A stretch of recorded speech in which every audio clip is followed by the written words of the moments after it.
mengoreksi diri kita sendiri. Dan koreksi itu harus ada dasar dan harus ada tujuan dong. Koreksi, bagaimana saya bisa mengoreksi, bagaimana saya menilai diri saya itu kurang, bagaimana saya tahu kalau saya punya kekurangan, bagaimana saya tahu kalau saya ini salah. Kalau Imam Ghazali mengatakan ada 3 cara. Kalau pengen tahu kekurangan kita, yang pertama cari dengan dirimu sendiri. Cuman kadang kalau orang itu mencari kesalahan sendiri itu susah. Paling mudah mencari kesalahan orang lain. Paling gampang mencari kesalahan orang lain, gampang kelihatan.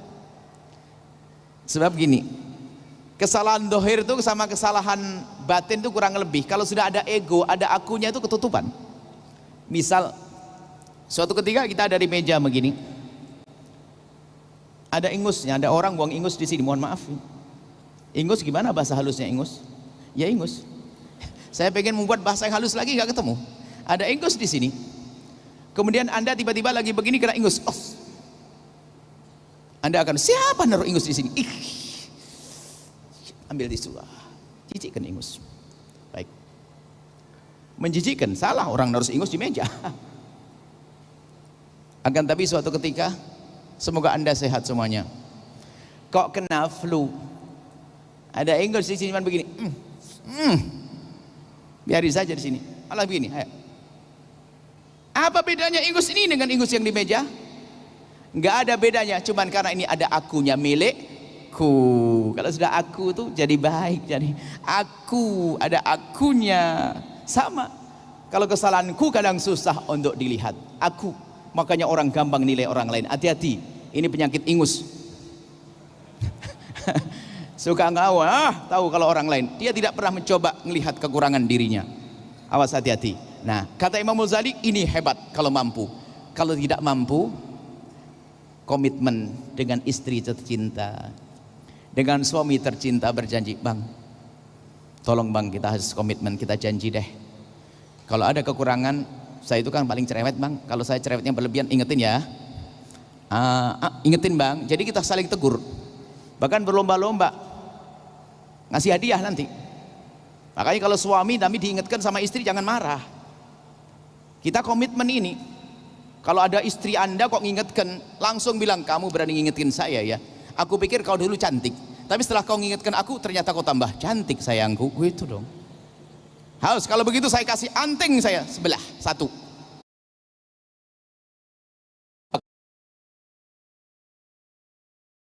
Kali banting pintu keluar rumah, hijrah model apa itu? Diingat istri langsung dipeluk, sayangku terima kasih kau telah mengingatkan aku dan sebagainya. Sama seorang istri yang solehah, komitmen dengan suami. Kalau diingatkan jangan diem tok. Paling susah kalau istri diingatkan suami dan diem tok, nggak ngomong. Ya, ya, ini denger benda. Ya, ya. Sudah nggak cemberut, sudah nggak ada senyumnya. Nah ini istri model apa kayak begitu. Kalau sudah diingatkan suami, sambut, suami terima kasih wahai sayangku, kau telah menyelamatkan aku. Ini kunci hal-hal semacam ini. Jangan sampai kita susah diingatkan oleh orang. Maka komitmen kita. Cuman biarpun ada komitmen begini bukan seenaknya loh ya. Mengingatkan pun harus dengan cara yang halus, yang indah. Bukan mentang-mentang komitmen langsung ini, oh enggak. Akhirnya berlomba-lomba mencari-cari kesalahan. Oh bukan. Ada satu rumus dalam hidup bermasyarakat, termasuk komunitas atau keluarga. Ada satu hal yang selalu kami hadirkan, itu poin ketiga. Poin yang lainnya nanti suatu ketika saya kasih. Poin ketiga, agar hidup Anda indah, lestari, tentram, damai, aman, jadilah Anda hidup, apakah dalam keluarga atau yang komunitas semacam ini, jadilah orang yang mudah mengingatkan dan mudah diingatkan. Kalau perlu tulis di dapur yang gede, di kamar yang gede, tulisan mudah mengingatkan dan mudah diingatkan. Kalau ngelihat suami diingatkan mulai cemberut, tunjuk bang, apa itu? Itu. Sebab ini problem rumah tangga ini begitu. Kalau sudah diingatkan, sama sahabat, sama sohib saja. Selama ini baik-baik, gara-gara diingatkan nggak mau lagi duduk sama dia. Ya, sudah. Males, cerewet. Oh enggak. Maka yang kedua kata Imam Ghazali, kalau kita pengen tahu kekurangan kita untuk berbenah, mustahil berbenah kalau orang tidak tahu kekurangannya. Mustahil berbenah kalau tak tahu kekurangannya. Oh dia nganggap dirinya sudah oke kok. Jadi ulat tetap di tempat yang busuk, nggak ngerti dia. Kalau ternyata dengan temannya, kita komitmen dulu dengan sahabat, dengan istri, dengan anak, dengan ini untuk saling mengingatkan. Dan jadikan hidup ini saling mengingatkan, bukan mengingatkan saja ya, harus pandai berani mengingatkan dan diingatkan. Itu indah dalam rumah tangga. Dan itu selalu kami serukan dalam persahabatan, komunitas, yayasan, lembaga, mudah mengingatkan dan mudah diingatkan. Kalau ternyata kata Imam Ghazali, jika ternyata kita sudah komitmen sama istri pun rupanya nggak beres-beres. Kenapa? Istrinya mungkin terlalu sopan, paling takut ngingetin suaminya. Karena ingat masa lalu suaminya, kalau sudah marah, oh taringnya double. Sang suami pun kadang, jangan dianggap suami keker itu langsung berani ngingetin. Oh belum tentu, keker, brewok, jenggotan begitu belum tentu ngingetin istri. Dan gimana ya? Karena takut tersinggung perasaannya, begitu tinggi, begitu cintanya kepada sang istri, nggak bisa ngingetkan kadang. Akan tapi harus kita pangkas, yaitu rasa takut mengingatkan itu jangan sampai ada dalam rumah tangga kita.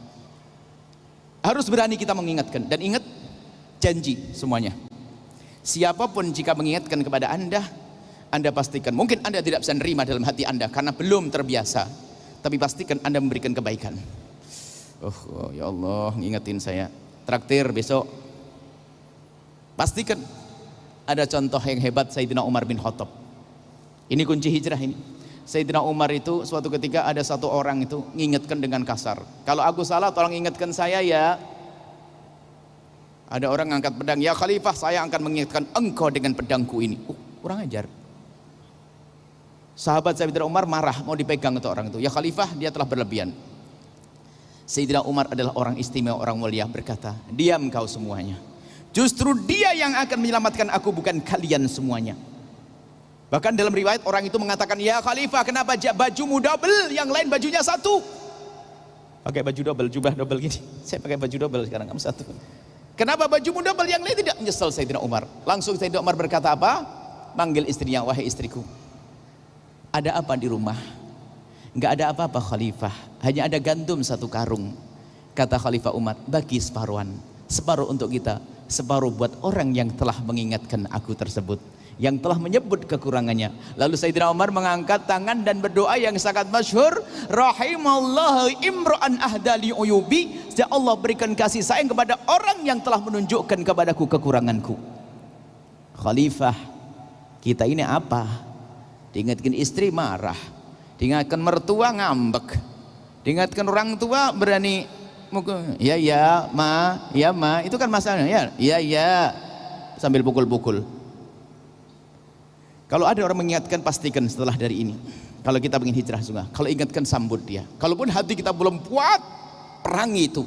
Anda kirim transfer duit kayak hadiah atau apa untuk menghancurkan kesombongan di hati kita. Al-kibru batarul haqqi, kesombongan adalah yang memangkas kebenaran, menolak kebenaran. Ini kalau kita kembangkan rumus satu ini, alangkah indah dalam hidup. Kadang orang itu bukan saja marah, kadang tersinggung. Diingatkan, ya kamu sudah baik, ya saya jelek loh. Orang ingatkan kok. Maka kalau Anda masih tersinggung, sebetulnya kesombongan sangat kuat di dalam diri Anda. Baik, kemudian di dalam masalah yang selanjutnya, kalau kita pengen tahu kekurangan kita, kata Imam Ghazali itu, dengar orang yang nggak senang sama kamu, itu benar kalau komentari kamu. Yang nggak senang sama kamu siapa itu? Kalau dia ngomongin tentang kamu, pegang itu, berbenahlah. Kau begini ya, oh benar itu. Jadi akhirnya apa? Mengambil faedah dari orang musuh kita. Ada orang mengkritisi kita, orang mencaci kita, mengolok kita, benar. Dasar kau nih, wah ini ustadz sombong. Wah kalau benar juga barangkali. Tinggal gitu saja. Kenapa harus susah? Baik, ini adalah masalah berbenah.